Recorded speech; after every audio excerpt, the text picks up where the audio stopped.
Welcome to Metaverse Demystified. Unlike most podcasts, we're going to keep it short and sweet because we're going to go jump right into a conversation about keeping the metaverse free. One thing, if you're watching the video version, we got Sky Jellies in the background just to show off a few things we're doing. But we're going to have a really focused, direct discussion on what makes how we can make the metaverse a place of freedom.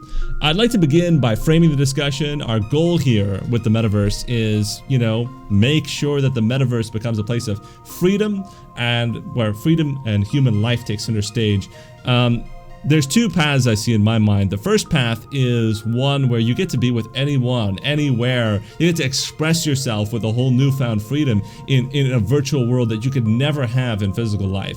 And I see another path, which is a place where, because you kind of have to depend on other people to transmit your speech in the future, you're worried about what you say, you get banned from things without recourse, and you can't be yourself. And I'd really like to take it to the right side of that and say, let's make sure human freedom takes center stage. But I've been arguing with myself, and I've been, discovering all kinds of challenges to making that dream a reality.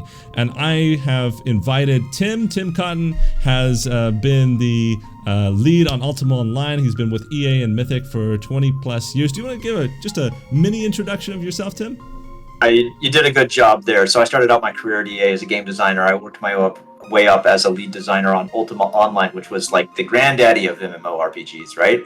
I wasn't the lead designer on it, that's Ralph Koster, and I wasn't the inventor of its production pipeline or anything, but I did maintain and improve and do things on it in a 200,000 simultaneous subscriber environment for a long time.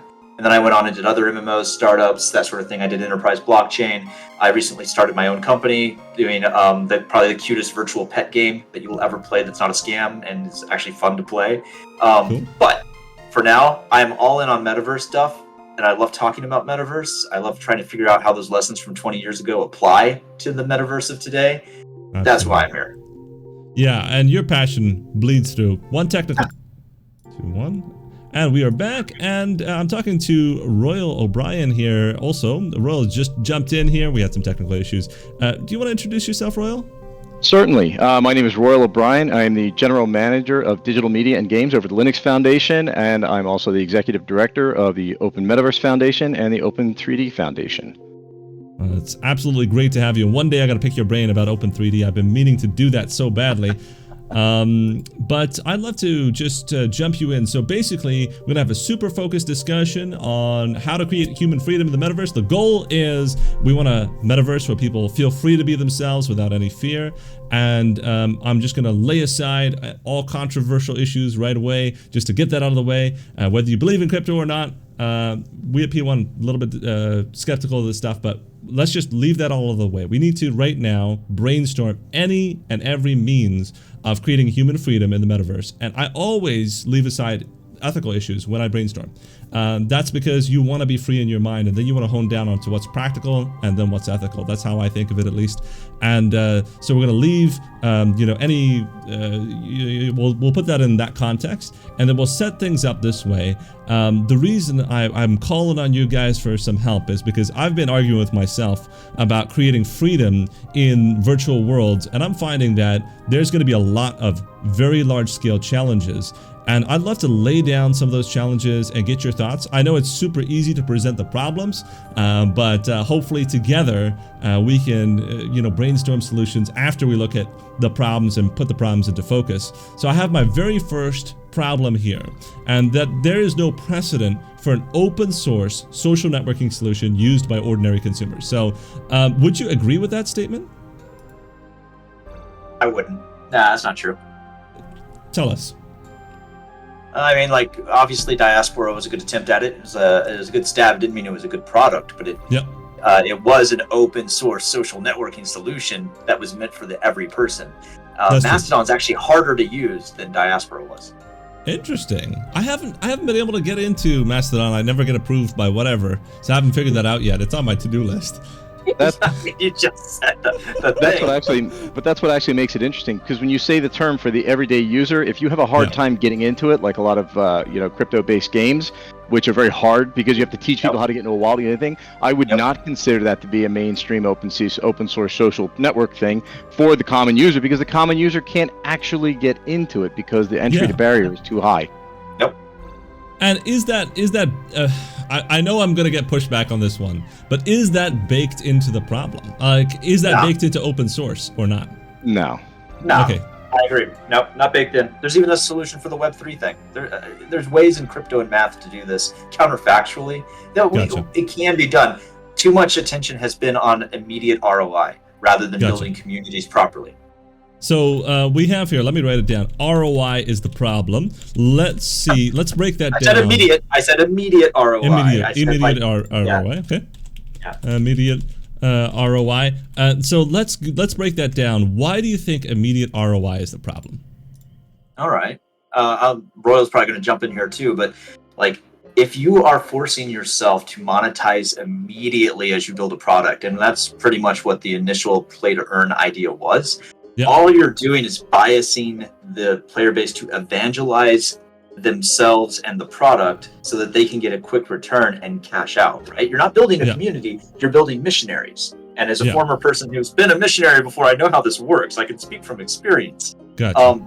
That people are selling something instead of sharing a great gameplay or virtual world experience.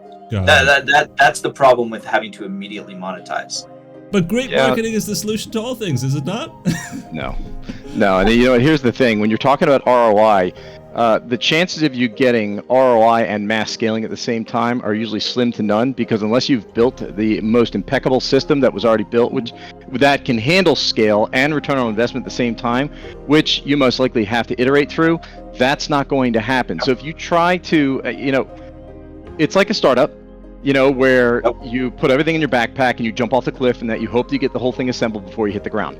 The problem is that you've not tested anything that you put in your backpack when you're trying to do this. So you're most certainly going to hit the ground while you're trying to get all these on the way. So, that's the big element here, is that the systems that you've seen, they put them out for everybody to test, for them to use, learn how to scale. If you're trying to build money on at the same time, it's just so unlikely. And the thing is, you've got to look to history. History tells you everything.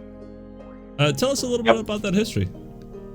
I mean, take a look at, how many web games have you seen out there? How many crypto chains have you seen going out there that have immediately like, oh, we're going to do an ICO and everybody's going to buy it and it's going to be great and we're going to make billions of dollars, and then flop, right? Because the value proposition wasn't there. Gotcha. And so the bottom line is that when you're building a product, you have to know what you're building, who your target market is, and what you plan on being able to get for that value. So the value is not in the fiscal object, the value is in the product. So when you confuse the two, they wind up losing it.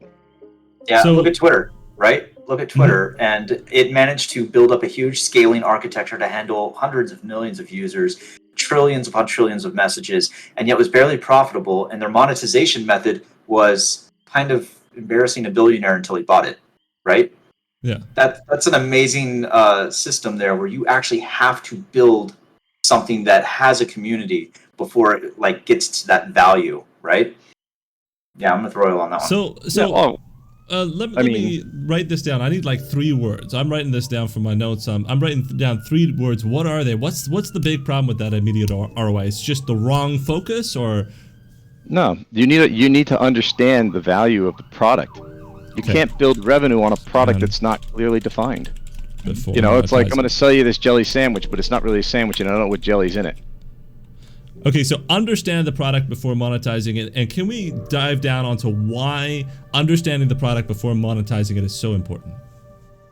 Because the main reason is because if you don't know your own business, if you don't know your product, you probably shouldn't be doing that in the get-go. I mean, my career, I built and exited from 4 different companies, and I can tell you that, if you don't know your product and you don't know how it goes from thought, here's the process of any company, no matter whether you're building burritos or building technology, okay?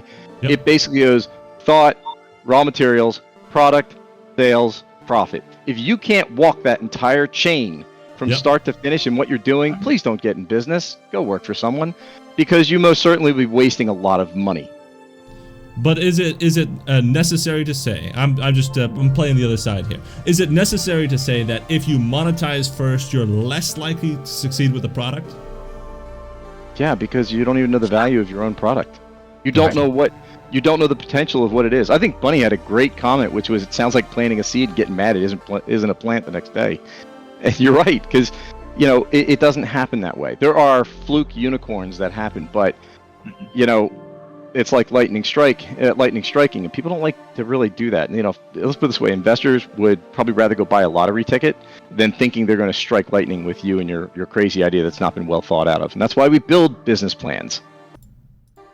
So yeah, just being frustrated that you can't actually monetize the product. That's not great. But there's so many businesses that fail because they run out of runway. Again, I'm playing this like, I have to explain it to myself every time like I'm a 5-year-old and write it down so simply, because then I can, how do I say this? Then I can convince other people. Then I can create that chain of thought with it. So give it to me one more time as in, this isn't a technology issue. This is not a technology issue. This is a basic business 101 issue. Okay. And it has, technology is just another widget. So if you don't know what you're building and why you're selling it to someone and how much money that you plan on making off of it, then you're literally already destined to fail. There's no other way around. So building this great software, build it and they will come, doesn't quite work out. Yeah, and it almost never works out. As a marketer, kind of, no, it doesn't work out. Build it and they will come. It's not a thing. So please. Let's actually. So from your view, let me have you answer that question. Why doesn't that work? Build it and they will come. Why doesn't that work? Because everybody's building. I'll get you to answer your own question. And literally nobody will find your thing. That's it. I mean, 90% of it is marketing. Everybody wants a piece. Like I popped off in the early days doing, Facebook marketing. I went from 0 to 200 million media impressions a month in 3 years from knowing nothing, right? Never trying it before. That's just not possible today because there's other people. There's this idea that, they want to get in there, right? But back then there wasn't this idea of going viral, right? I created an app that overnight went from like 0 to 40,000 clicks. I couldn't track impressions. 40,000 people would click on anything I wanted them to click on, like that, right? That just doesn't happen that easily anymore because there's everybody's trying it, and typically. How did you monetize it? Did you monetize it? I didn't. It was all for charity at that time. So that was not sustainable because But gentlemen, now you're explaining why play to earn was so seductive as an entire method for the early Web3 movement, right? Let's just call it version 1 of NFTs. It was all about evangelizing your user base, who are themselves investors. So suddenly you're making them stakeholders, and they have this inner drive, regardless of how good the idea is, to make it work. And they're trying to force a square peg into a round hole, right? That's what I saw again and again and again in these projects. And that's not even when considering that they're coupled with economic models that are doomed to fail, right? When you have a closed economy where you're just selling essentially country club tickets, that's not a viable market. That's just a country club, right? It's you're gonna lose your people over time because people realize they gotta get out. They gotta cash out before it drops. Yeah, absolutely. I myself have not gone that route, but I'm just working with a whole different paradigm, which is labor capital. People are investing labor capital into building a product before it exists, essentially. And I identified, like you guys, that capital might be a problem, but I looked at it as a different way. I looked at, well, if you create Facebook 2.0, you have investors, and you've got to pay those investors back, and you are very incentivized to suck out all this user data. And so I thought to myself, well, how do we actually create a different set of incentives that leads to user protection of data, So that's my thinking. And people here, many of them are listening now, who are building the games with us. These people care about the ethical impact of what we're creating, and gives us the flexibility to have an ethical drive rather than a financial drive for what we're doing. So I'm not playing that ball, so to speak, and that was one of my thoughts about it and a solution. That said, I'd love to get us to challenge 2. challenge 2 here I've written down is complexity tends towards centralization, right? So we've noticed this, for example, with email. You know, back in the day, you could set up your own server, you could send a bunch of emails, and everybody would receive it. And, you know, like nowadays, it's like, how do I say this? 95% of email, 85% of emails, I have the data here, are spam. You know, you got so many viruses coming through this stuff. There's all kinds of technology you got to set up to actually get your mail delivered. And the complexity has come because it has a user base, and with a large user base comes complexity, and that user base has greater demands and greater security needs. All those kind of things have come with it. So that tends toward, hey, we're going to get more centralized systems rather than decentralized systems, you know, in the metaverse. What do you think about that theory? Yes or no? What makes you think it's going to change by changing it centralized to decentralized? You're still going to get email. It's still going to be sent by somebody. It's still going to be received by you, and you're still going to deal with the same viruses, whether it came from one system or a federation of systems. So I don't see the difference there.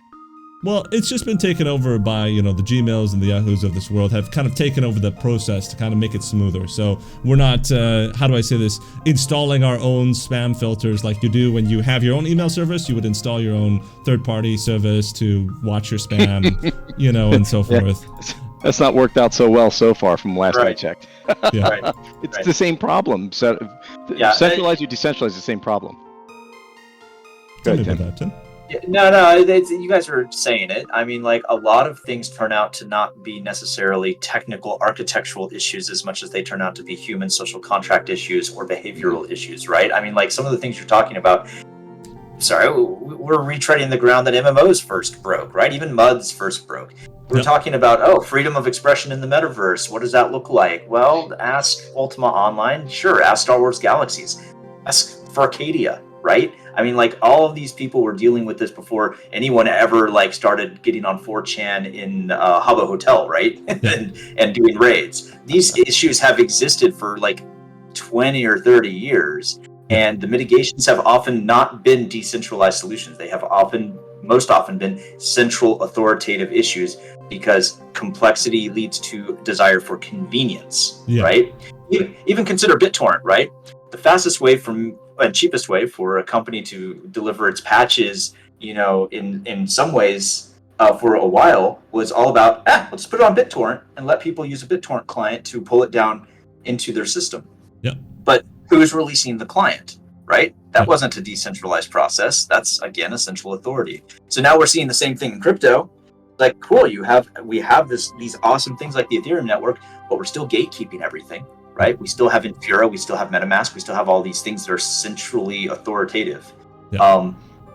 Is it worth moving past that towards more decentralization? That's the great question. So is it viable to consider the idea that we can actually strive for a decentralized foundation, a decentralized idea of the metaverse itself? So when I think of it, I often see that an individual metaverse, if it rises, you know, if it's breaching a certain amount of the population, as a lot of people are joining in on it, they're going to be tempted to keep the people, keep the funds, not interoperate out, but interoperate in. How do you think of that? What is a potential solution to avoiding the over-centralization of the entire metaverse? No, I mean, first of all, you have to understand that without interoperability, you have closed ecosystems. So saying that people are going to contain them and keep them, it's not really going to work out all that well, because the problem is you may get them all to come in, but if they can't find a way out, they're going to stop coming in, or they're going to stop creating value. The creation of value is the interoperability and trade. So you can't say, I'm going to keep everybody and keep them inside of me, because if they can't find a way to take it out for something else cool that they like to do, because you're not the only one-stop shop for everything, then the value gets decreased. Do you see what I mean? Let me counter that with my experience, right? So early days, ironically, I joined Facebook with the hope that they would stop sending me spam about joining Facebook. I literally was beaten into submission, you know? Back then, they kind of encouraged people to put in their email password. Everybody was using the same password for everything. They just mentally thought, okay, this bit is where I fill in my email password, and then all their friends were getting it, right? All their friends were getting an invite to Facebook from you coming into Facebook. There was a system for that. So, okay, you'd sign into Facebook, and back then a lot of people were using stuff like Hotmail, right? And then, you'd sign into your email in Facebook, and boom, now it had all of your contacts and it was spamming all of your contacts. And the laws like today didn't exist back then.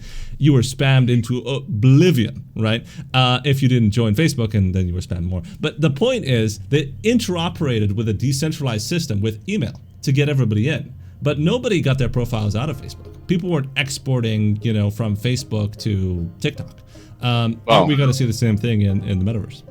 First, let's start with email. If you think that's truly decentralized, because we first stop is to a DNS, which is centralized. Yeah. So I wouldn't quite call that. That's right there. So you can't call email a fully decentralized thing, because you must find it through a DNS entry for NMX to actually be able to find your mail server, which is completely centralized. Yeah. Keep that in mind. And the fact that they used your account to spam, that really has little to do with interaction outside of Facebook. All they did was use a mechanism to pull you in with no exchange out. Yeah. So I don't see those as the same thing.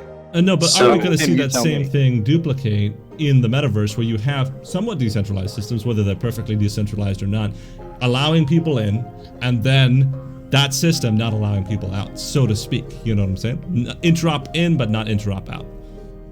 So is it fair to say that interoperability being super important between platforms, that one of the biggest questions about freedom in the metaverse is really how much freedom are we willing to tolerate, right? In the same way that for Web 2.0, that the FBI says, you know what? Those guys are doing something terrible over there. We're going to go ahead and seize their domains. And suddenly no one can point to it anymore, right? And they can do that, right? Because DNS, as Royal pointed out, is not centralized at all. I mean, it's not decentralized. And even if it were, the courts can still compel behavior, right? And I think there's an elegant example that Vitalik Buterin once gave about how Justin Sun bought Steam the company. And the users, obviously, of Steam, the coin, were not jiving with that, right? And so instead of kind of letting him own both sides, since Steam the company had a significant stake in Steam the coin, they just, by popular will, made a separate copy of it, and they all joined in and essentially just made the other one inactive and useless, because all the interest was over there. And that was not a technical solution. It was a social contract legitimacy play. And at the end of the day, a lot of the metaverse stuff that we're going to be talking about is social contract based, not just tech. But the tech is still necessary. I don't think the average user even cares enough, right? Like, when I think about the average user, they're not going to do that. But you can be herded. You can be herded very easily. You have to understand that, what thing they're bringing up. This is not technology. And the point is that the same technology they have to have in place to create the interoperability is the same weakness of the social contract part of it, because you must have one to exist to be able to grow your base. And it's the same one that can also destroy your base by inactivity, not by attacking it, just simply not going and doing anything with it. And that happens all the time. So you not everything is a technological solution. And you're going to have to stay in a competitive landscape. So the minute you create a limitation, your competitive landscape suffers, and you wind up suffering for inactivity. I mean, why aren't we all going to MySpace? Was the hot thing at one time, right? Why aren't we going there now? Oh, I'm sorry. People stopped using it. Definitely. Now, I'm not sure it solves the problem. I'm going to be entirely honest, because I look at the average Facebook user. And I have a good idea of those users, because the people I was working with were very low scale, right? The average Facebook user, in their studies done, 26% of people can't use a computer because they just don't get it, right? You work with people at that level, and they think every key on their keyboard is going to launch a nuclear weapon. This is the kind of people that are your average user that we're talking about, and I think it's a whole different demographic, and I think they frankly don't care. As long as one platform is solving their needs, they don't necessarily they don't have that thinking like, what is the long term of me giving this platform all this information and my identity and all of these kind of things. Not a lot of people think that way. And I think the continued growth of Facebook is evidence of that. Even though here in the West, it has declined. I mean, there's been a lot done here. I mean, a little bit of better press would have helped them. But in general, with the extreme negative press, you know, Facebook is still growing. And if you look at those numbers, they're still good. And that's for the majority of people. They don't care about privacy. They don't care about anything but usability. They'll just sign up and go for it, you know? That's how I think. Yeah. So Sam, you're describing the natural phenomenon that's like human, it's physical. I mean, like people and things move from high pressure situations to low pressure things, right? Yeah. I love how you say that. We move to the lowest and easiest convenience, and behavior biases against that, right? Technology biases against it. It's why, like Royal said at the start, or you said with the email, like people move from doing things yourself to centralized services, right? Yeah. So suddenly in like a decentralized metaverse, or like using Web3 technology, for instance, right? There, if it is not as easy as current Web 2.0, then it's a non-starter for the majority, right? That's understood. If it's easier somehow, if the user experience becomes even easier and has a better value proposition, great. Now we're cooking with gas. Now it has value. But you can't force people to adopt it based on a moral position of it's more free. So true. Yeah, absolutely. Right? Yeah. It's a tough cookie to crack because I'm hitting myself with these punches, right? I'm throwing these punches at you guys now, but I'm hitting myself with it. I'm like, how do you crack these? You know, what is the solution? Yeah. Well, let me put one thing in front of you, right? Yep. So there's a beautiful catch-22 with Web3 and fixing Web3. Let's call it fixing, quote unquote fixing, right? So for instance, let's say I myself come up with this amazing technology.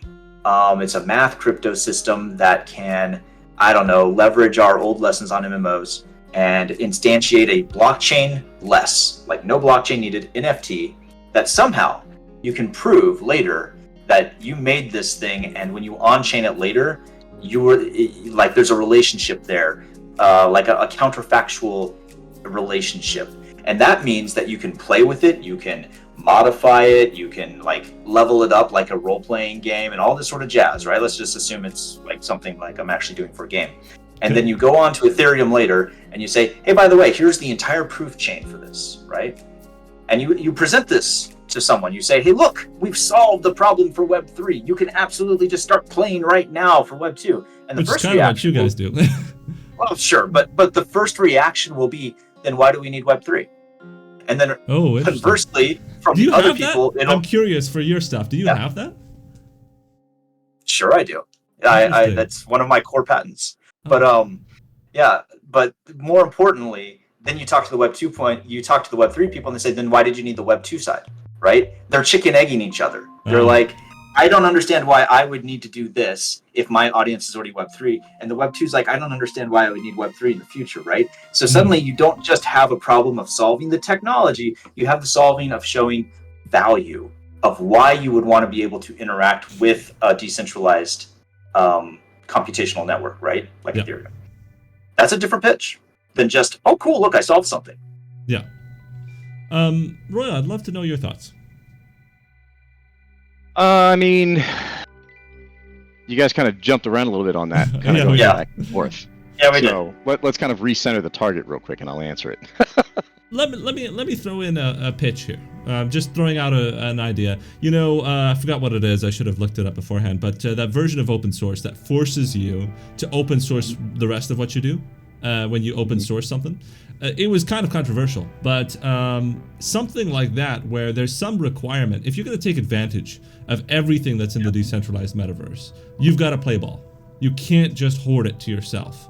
Maybe something like that on a legal level would be a viable protection for interoperability if a lot of people are going to spend their hard effort on creating this decentralized foundation for the metaverse. Maybe they can have a little ask there, say, hey, you don't have to make anything open source, but you do have to interoperate out. You can't just take interoperability and intellectual property are two totally different worlds, because the reality is I can convert anything into anything, but your intellectual property is still your intellectual property. They're just not the same. So, and if you really think that you're going to prevent somebody from copying your works, you're out of your mind. And I brought this up where some people are like, well, how am I going to, I go out and digital duplication is going to be a really big problem in the metaverse. And a lot of people have asked, like, well, how do we solve that? And I've said, well, one of the ways you can do it is the most obvious way, which is you have to understand, if I'm in, let's say, a server and I'm in a metaverse, right? And there are 1,000 people there. How do those 1,000 people know where I am? Or how do I know where the other 1,000 people are? There is a server that is relaying coordinates and identifiers to all 1,000 people back and forth. Yeah. They're telling me, hey, you just moved over here and he moved over there.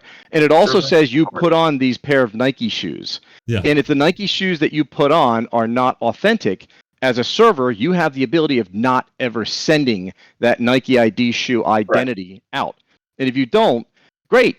I have a copy, you have a copy, we all have a copy. I just can't see it because your server tells me it doesn't exist and I don't have a coordinate to put it in. So it's not what I have and what I've copied, it's what's visibly seen by others, not by myself, because nobody cares what you can see by yourself. Like, if you go and copy a game for yourself, right, nobody's going to come raid your house. You set up a FTP site, or God, now I'm dating myself. You put up a site where you have the software that anybody can download it, right? You get a bunch of Nintendo ROMs and you put them up on a server, right? Yeah, somebody's going to come at you. Do you see what I'm saying? So the point is, it's owning it or having a copy of it isn't as serious as proliferating it and sharing it. And so understand that that's the big problem here in duplication, is when somebody can see it. So nobody is saying, like, if I create Facebook tomorrow, that that wouldn't be viable. Everybody can create. I'm not going to say everybody can create, but the technology is not that niche that somebody or a group of people can't create their own Facebook, right? But the fact is that Facebook protects its intellectual property by having the people, right? You've got to bring the people your way, and that's a whole, very difficult thing to do, I don't know if the people would be intellectual property. No, I'm just saying the network effect defends their ability to monetize and keep going. Well, again, you guys are, at some point, I think we all agree that if IP is important to people in the metaverse, then you're using external actors like the courts, legislation, and such to enforce those rules. So government still has a role, even in a decentralized metaverse, and you have to admit it. As Royal was saying, what really gets interesting is when you're playing on one metaverse platform that allows you to have, like you were saying, NFTs or something that represents some sort of asset. If the game rules inside are opaque, right? Like a standard MMORPG, right? That a corporation owns. There's a trust issue, right? If you're in a decentralized trust situation, a trustless situation, there are interesting technologies coming out that can, like zero proof networks, that can say, here's a look at our economy right now, and here's a look at what we just rejected from showing you. We're not going to tell you what we rejected, but we can prove that we did it, and we can prove it's fair to you. That's the power of ZK, right? That's what's emerging right now, and that is of interest to the metaverse. Really quick, I want to just put that in context for anybody who doesn't understand. ZK, so zero knowledge proofs, it's a very simple system, okay? And it's basically you're able to prove that you know something without, putting it out there. So let's say I have a key in my house and I say, prove that you went into my house. You go into my house, grab the key, and give it back to me, right? Well, I know the key was in the house, and you just proved to me that you were in the house, right? That's just a really simple way of doing that. Essentially, that's how zero knowledge proofs work. It's a lot more, robust than the example I just gave you. But just want to throw that out there. That's not the problem. That's not the problem. The problem is that it's who trusts you. Right. That's not what you could have the greatest, zero proof, the world knows it's the golden stamp. But if me, the intellectual property holder, does not trust you and your zero trust proof, guess what? You have no rights to my intellectual property. That's all that matters. And so that's the biggest element here. Because if you look at people who love crypto, they have content on, then you have content creators who built a lot of stuff and then wind up getting burned by NFT and things of that nature. And you're like, but I've got this system that's, it's on blockchain and it's trusted by the world. And, Goldman Sachs will put billions of dollars behind it. And they're going, that's great, they'll put billions of dollars, but you're sure as hell not putting my yellow hat on there because I'm not allowing you to. This directly reminds me of when Minecraft first came out. The reason I got my attention on it is because someone went and they rebuilt the Starship Enterprise in Minecraft, right, on a YouTube video, and it blew everyone's minds. Did they talk to Paramount first and get licensing rights for that? No, of course not, right? And so when in the metaverse, we're literally, I love that Royal called this out. We're going to have an information duplication overload of fan fiction writ large, right? People are going to be grabbing assets from all over the place and violating IP. So suddenly there's this question of how can we just do what we did with music online and just have liquid rights managements that just say, hey, look, I detected that pattern, and look, it's Mickey Mouse, and now Disney gets 5 cents from this, right? If there's any monetization on top of that server. That's a cooler conversation than just saying, hey, IP is going to be a nightmare, right? I would be curious to see what things evolve on the IP identification side, what involvement there is with AI with that. But otherwise, I agree. Like, it's going to be a fan fiction nightmare. I'm going to hold this on for just a quick moment because I'd like to give you, Royal, an opportunity to talk about what the Open Metaverse Foundation does and just pitch it to all of us here. For any exposure we can give it, we should give it. Sure. So Open Metaverse Foundation, which is www.openmv.org or discord.gg/openmetaverse. It's basically a foundation that's run on the Linux Foundation, which is focused on building the core libraries needed to actually build what we see as the vision of the metaverse. So everything from AI, networking, digital distribution, digital assets, delivery, users, all of these different topics are what's going on. And so we have meetings where we discuss all of this, and then we go and we take a look for open source libraries and projects, and we start building these. There's a couple right now that exist, like Dacty and Daikon, which is focused around how am I going to get all of these assets to you in some meaningful way that work on your device. So it's a foundation that is wide open to the public. Anybody can get involved in it. Anybody can be a part of it, be a part of the meetings. And a lot of what you hear here, like in this conversation, you'll also see over there, except it's usually specific on a topic that is kind of knee deep in what we're doing. So yeah, Absolutely. So that's a lot of what Open Metaverse Foundation, and thank you for opening that up for me. Yeah, so if you guys would like to deep dive on these subjects and actually contribute to the building of the metaverse, definitely jump in over there. We'll leave a link not only at the bottom of this video, but also in the Discord. In fact, I'll pop one open right now. All right, so we're back, and we were just talking about, complexity tends towards centralization, having a debate about that one. I'm going to move on to the next one. The current standard for virtual worlds is dystopian oppression. This is what I have written down. I didn't mince any words here, but I have to mention, I believe, according to Canadian law, I own one single Roblox stock, so I'm just putting that out there. Regardless, the irony there. Okay, so. Roblox is a great example of the metaverse-like platform today that exists today, and they have the users and they're doing this stuff. It's the real deal. And what we see is something that, if it was implemented at scale to adult human beings, I would consider it highly oppressive. I think it's a great way to learn how to make games if you're a game developer in that sort of ecosystem. As it was, we actually started what we're doing on a game called Wildlands that essentially cloned this, and we moved out the moment they cloned this. So the reason is basically, you can buy this currency called Robux, and you spend it in these different games. And when you spend it, you are, how do I say this, getting all kinds of in-game items.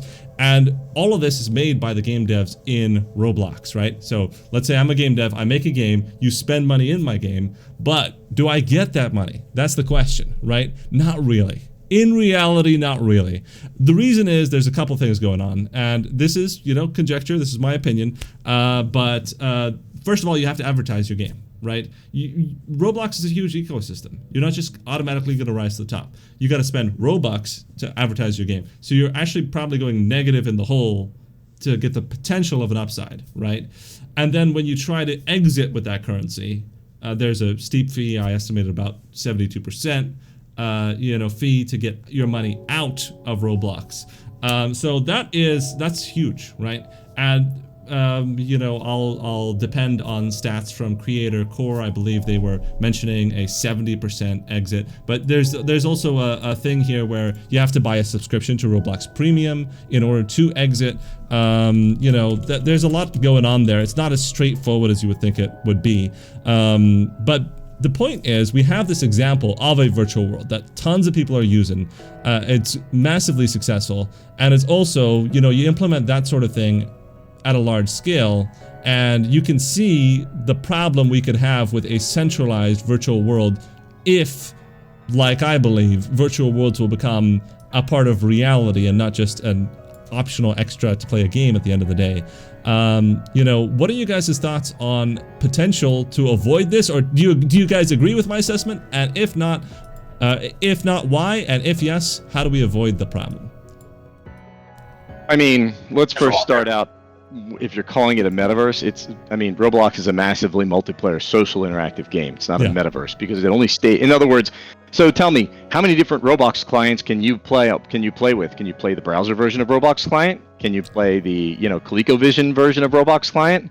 No, they don't make those. You only get one flavor and you're playing in their environment. So it is not interoperable. So it is a massive multiplayer game. So, and that's why I don't define it as a metaverse, because it's a social thing. So the other problem is that when you're talking about money, you're talking about going from a virtual good to a fiat of some form, okay? Think about the number of taxation systems and governments around the world that you're trying to flow this to and get this done, and the value of how that works. It is a nightmare for a company as it is. All right? So think about what kind of scale you have to achieve to be able to have some sort of a system that doesn't wind up making you bankrupt, tax evasion, or causing other problems for your organization before you can handle something like that. So it's fraught with issues. How will it be any different for a virtual world metaverse platform? I want to jump in here because okay. So just a couple of things. Evolution of this whole virtual currency to fiat thing. There's a couple things. First off, arcades have done this since I was a child, right? You walk into an arcade and you change out your fiat for what? Tokens, now game cards, right? You spend points, and at the end of it, when you want to cash out at an insane premium, you can get little toys for your kids, right? After playing the games. That has been a thing forever. In Japan, pachinko is a thing. You pay fiat, you buy pachinko balls, you play pachinko, you get more balls, you take it to the back alley because gambling is illegal in Japan, and you redeem the pachinko balls for prizes that you can get prizes at the pachinko parlor, then take the prizes and quote unquote, sell them to someone around the corner. They give you fiat. So there's always been this stuff, right? Before we even got into virtual worlds. Now in virtual worlds, one of the first things I asked when I joined the Ultima Online team was like, hey, people are already reverse engineering all of our stuff. They're already hosting their own gray shards. They're doing this for a lot of reasons. Meanwhile, people are treating the game itself like money laundering operations. They're coming in with bots. They're farming gold. They're selling it on eBay. Like, why is EA not taking a cut of this? And the answer was the twofold. One, game mechanics. Like, hey, we actually are trying to stabilize the economy, and we care about the economy itself being, having the right faucets and drains. Fine. The second was, it's a know your customer, anti-money laundering law nightmare regulatory thing that just was not explored at the time in the early virtual worlds. Linden Lab are the guys at Second Life who really started figuring out this virtual currency and virtual world thing and selling it, right? And Roblox is just literally that with like the free-to-play Zynga model on top of it. What we're doing is asking, what value is there in having such a crazy exchange rate? Well, it's what the market demands. Like that 72%, I don't know if the number is accurate, but that's what people are willing to give up so they can exit. Therefore, that's what it's worth to them. Yeah.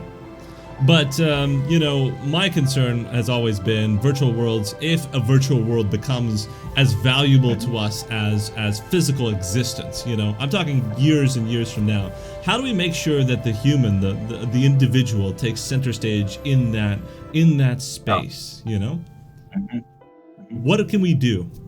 What can we do to increase the value, the power of the individual as opposed to that sort of situation? I gotcha. Resolve to give the power to the individual?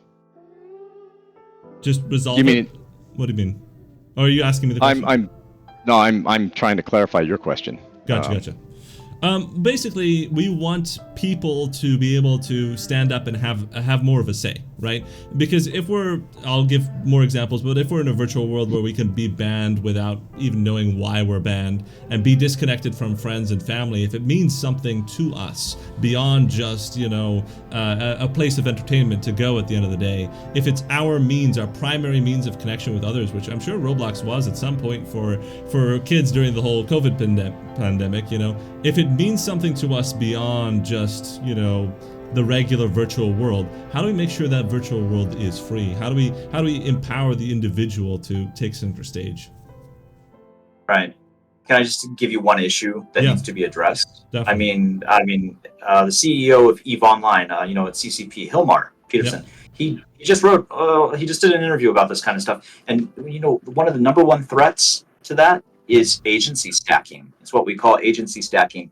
And that's the mechanic of having multiple accounts and bots that just wreck the gameplay experience for everyone else, right? So how do you prevent that? Open question. Yeah. It's one of the cursed problems of multiplayer game design. I think it's going to get so much worse now that GPT can basically solve a CAPTCHA. That's a huge issue. I have thoughts on that. Let me circle back to ATA in a minute, but let's let Royal. It used to be that account verification of some sort was the necessary solution. Now we don't have one. What do you think, Royal? Well, the value of inaccessibility is the other part of the problem, because here's the thing. Let's just say you block me off the platform, and I turn around and talk to a whole bunch of my friends and jaded people, and I go to this, 4chan that's all about I'veBeenBlocked.com, and they launch an assault that basically pins off all your IPs, and all of a sudden nobody can access it. Right. Okay. Pins off? What do you mean by that? Prevents you from connecting to the servers. Okay. Yep. So now, DDoS attack. You've basically destroyed everybody's value. Yeah. Okay. So it's a very, it's a tightrope to walk. Don't think that just because you attacked me that, if you come at enough of us, that somebody will eventually say, let's get together, use a little bit of juice, we got enough here to play with. And there's always somebody who's savvy enough, and the problem is that they can erase the value from inaccessibility. When I can't get in and play and I can't do something, or I have to wait too long, there's always something else I can do. Remember, Metaverse, if you're looking at content, it's going to be who has the quickest content that is the most vibrant that I can get to. And when that goes down, I'm going to do what I do with a web page. 3 seconds, I am off to the next thing, man. Yeah. And I might never come back because something else caught my attention. One day I'm playing Poe, next day I'm playing Destiny, next day I'm playing, so take that into consideration. Absolutely. I think that I have found that boredom is the power of moderation. If you need somebody to get a move on, make sure they're interested in something else, and that's great. But also, we have seen, for example, lots of people be banned from Facebook, but what happens is, I don't know if that's so much an issue. I don't know what to say. I think there is a potential. I really do see a potential for a virtual world that means everything to us and is centrally owned and centrally controlled, and a world in which we get banned without any recourse and don't have any say. And that's a future I'd like to avoid at all costs. I don't have a solution. anything that is open to build is also open to destroy, unfortunately. Uh-huh. Absolutely. Well, and anytime, it's not even money. Anytime reputation, investment, any kind of fungible anything is involved that players want to interact with, people will find, they'll bias towards a way to manipulate it, right? Whether it's gold farming, whether it's reputation hacking, it could be anything, right? It doesn't have to be currency based. So really quick, I'd love to, I know I have a ton more things, but let's end off by sharing, because this is a big question, how we envision the metaverse coming to be. And I'll frame the question by just giving my answer to it, right? So I don't think that immersion is always the answer to things. I actually think that augmented reality is going to be a great way to onboard people into an experience where you are, getting closer to that world. But I really think that right now, as it stands right now, the metaverse will most likely rise through augmented reality over time. And if we can get the technology to the place where we can have a sense of presence with other people in a virtual space as our default, then I think at that point we can get to the stage where we stop building physical buildings and we actually majorly transition to the metaverse. This world, we have no idea how it'll take shape, but I envision that, you know, there could be that Apple or that Meta that lays the foundation and you know, creates the App Store, and a lot of companies use that App Store to make that world, and you know, multiple worlds, and there is going to be a need for interoperability between those worlds, but we're going to have those big players in there. That's kind of how I see it standing right now, as a road from here to the metaverse, and I see that initial step taking 7 years. I know that sounds like a really long time or more, but I'd love to hear now your thoughts on how you see the metaverse taking shape. Iteratively. It's going to be one step at a time. I mean, you're talking about trying to lay out a future that, you know, it's like saying, hi, this is 1991. What's the internet going to look like in 7 years? You know, and so it's really a far-fetched thing, but you've got to consider the impacts of what it'll have on the world alone. Yeah. Okay. I mean, here's a clue for you. How about population decrease? What, you think people are going to have a lot of sex when they're on the metaverse all the time? You know, when all of their social constructs are going to be in a digital world? So, you know, there's a whole entire arena that comes along with that we're going to see this kind of expansion and contraction. But how will that metaverse, you know, be built? It's going to have certain value centers of where people can go, find information, share, create, you know, and trade. Those are the big, powerful things, right?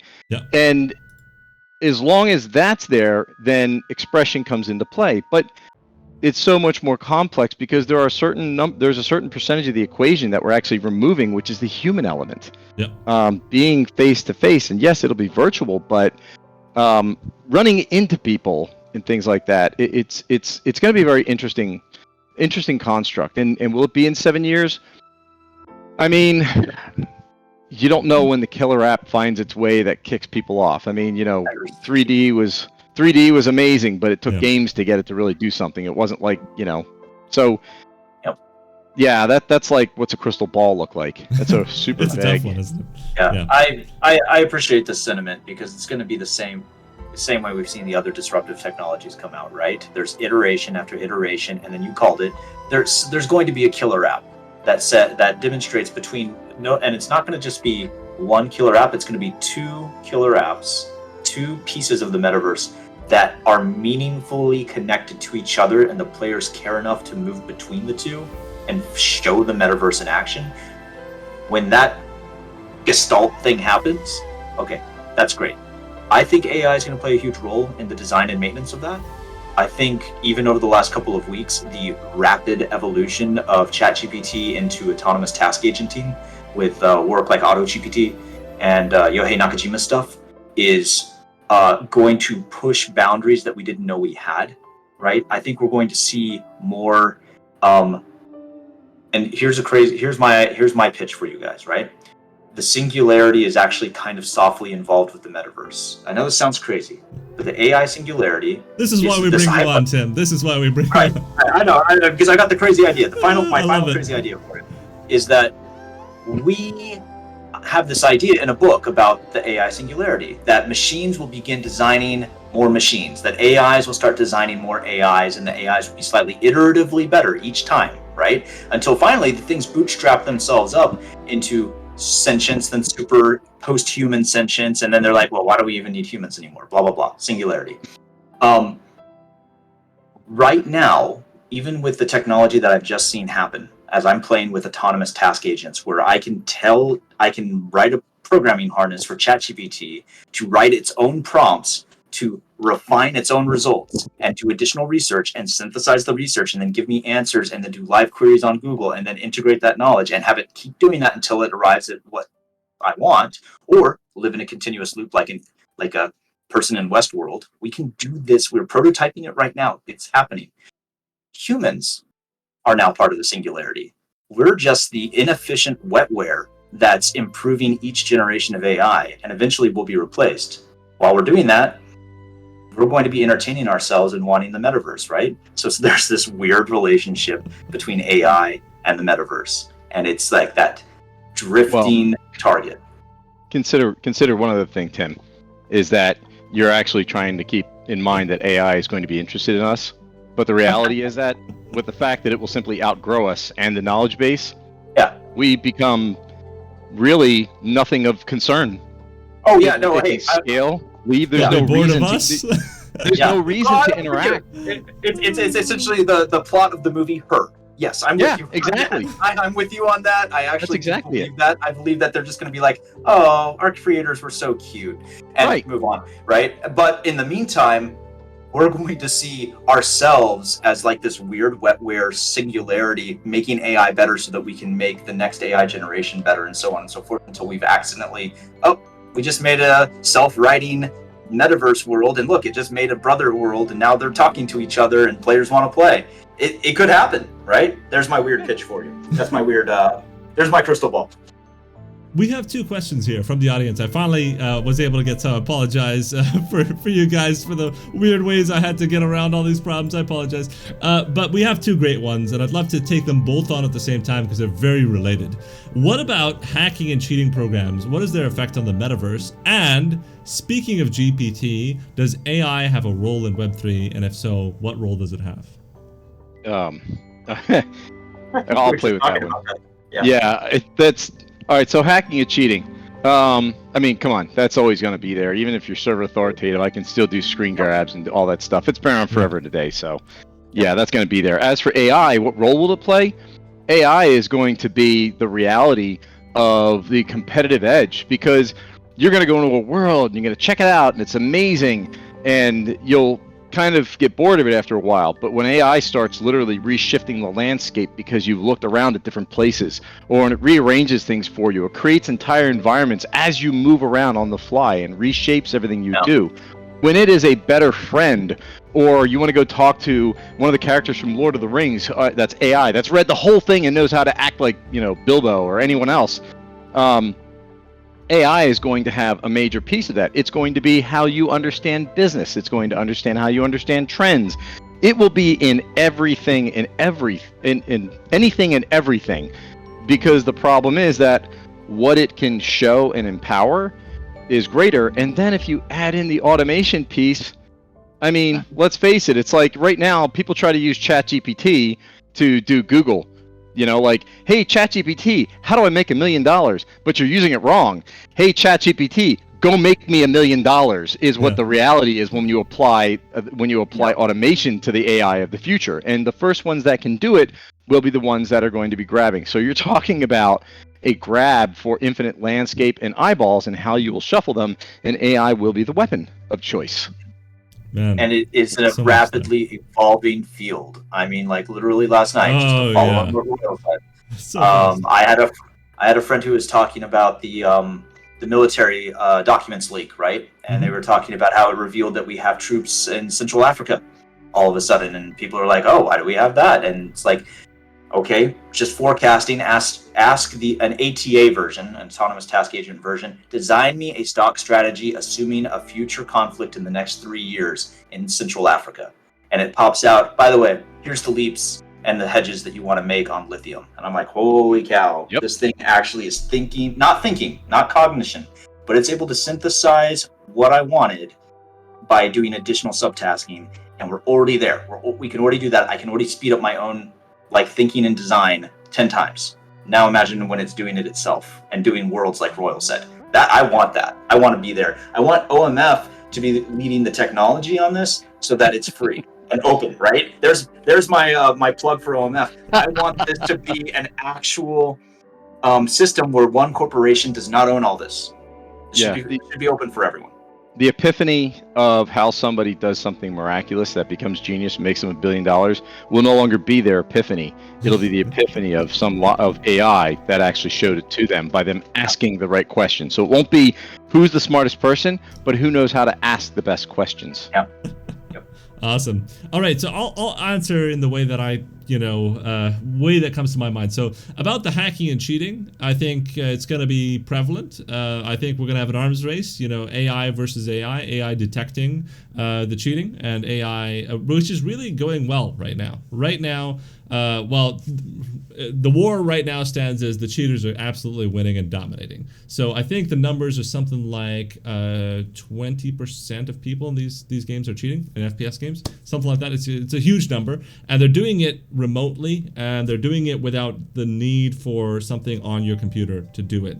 I've looked that up a long time ago, so forgive me if I haven't got it right here. That's been the case now. AI is now figuring out how to detect movements well enough to identify patterns to say, we've gotten rid of this thing. So the AI is ahead of the game right now, but somebody's going to develop that AI to be the cheater that's undetectable, right? That avoids detection based on that evolutionary feedback that says, oh, this is the thing that AI is detecting, I'm going to go around that. So it's going to be an arms race constantly going up, And on the other hand, we have this, what is the role of GPT AI in Web3? Web3, that's a big term, but when I think about the metaverse specifically, I actually imagine that the majority of the relationships people will have in the future, especially at a young age, will actually be with AI. And that's going to be a very strange future. They're going to not think of AI as anything less human than one of us. So I think that we're going to have a lot of real interactions in metaverse worlds that we as a generation, none of us can really comprehend, because it's going to be so prevalent in the next generation. There will be sky jellies like these guys here who speak to you, who have relationships with you, and which you have relationships with, that mean everything to you as a kid, growing up with your living teddy bear. And one day you'll have a lot of relationships with AI on the internet, and it's going to be really strange. And I don't know what more to say about it. That's what I think may happen in the future. I think there's good to be had. I think there's bad to be had. But there's no doubt that disruption is the future. And if staying with your finger on the pulse is going to be the key to being the one that takes advantage rather than the one that's taken advantage of, I think, in this situation. Well, that's what I think. Go ahead. Something to take into consideration here that we're talking about, AI is going to cheat and all of that. But mind you, if somebody asks me how would I, here's millions of dollars if you can help solve this. And the reality is that I would use AI against AI. And the difference is that on a server-side architecture, I have all the data of all the players, their reaction times, what they do, how they play. I can literally model what an average player is able to do. I can model what the best player can do, the worst player can do. And the thing is, I have the most data to work with in all aspects. So I can create better. It's not about AI versus AI. Mm-hmm. It's AI data modeling versus AI data modeling. And so the reality is that data every time you use it. Every time you do a ban, you're revealing it. But you're revealing it, but you're only revealing if I'm learning from everything around me on my screen and I'm cheating in that manner, I only have the scope of one player. If I'm the server side, I have the scope of millions of players per second. Yeah. Think of my data sets between the two. I think it's favorable toward defense rather than offense for that very reason. It could be. But my point is, that would be my plan of attack of what I would do to challenge it would be not to go after it from the algorithm, but to go after it by the data. Because that's where all the power in AI is. The power of AI is not the algorithm. The power of AI is the data. Yeah, absolutely. I agree with that. 1000%. Okay, so I think that's a perfect place to call it. This has been an awesome talk. We haven't covered everything. I'd like to give you, Tim, just a quick moment to share a little bit about what you're up to with Scripted. Oh, well, that's very kind of you. We're building something that I think is very related to the metaverse, where I want virtual pets 2.0, right? I want an emotional experience, which means we literally built an emotional neural networks that when you play this game, and by the way, it's like pretty much a 5 meg download. You don't even have to go to the App Store. You instantly can connect with your little friend and build a personality with it that is an interactive experience. And then absolutely, we're going to layer in all the fun mini games and stuff. But what is it all for? Underneath the hood, there is a Web3 system that you don't even have to know about unless you want it to. Because I want to prove, right? I want to prove that there is the ability for casual players to find utility in a decentralized platform later on in the gameplay cycle without having to jump through hoops, sign up for accounts, download plugins, do all these crazy things that you have to do right now, fund a wallet, and I don't want any of that. So I built that, and we're getting ready to release it. It's called Nifties, and they're just incredibly cute, adorable virtual friends, right? That you would want to show your mom. That's how easy it is to play. And how can people be involved with that? Well, I have a Discord server that I will send out an invitation to, and I would love to bring in an initial community to start seeing some of the AI and the playtesting, because we're getting ready to show the investors the demo, and I would love to have some early hands on board. Gotcha. Awesome. So send me that link. I think it might ban you or something. Absolutely. You know how that is. I'll get it to you. We'll put it out to the community later. All right, guys, this has been awesome, and we'll see you guys in the next one. And be sure to subscribe or follow, depending on the platform you're on, and join us for another thrilling conversation. Take care, guys. Bye.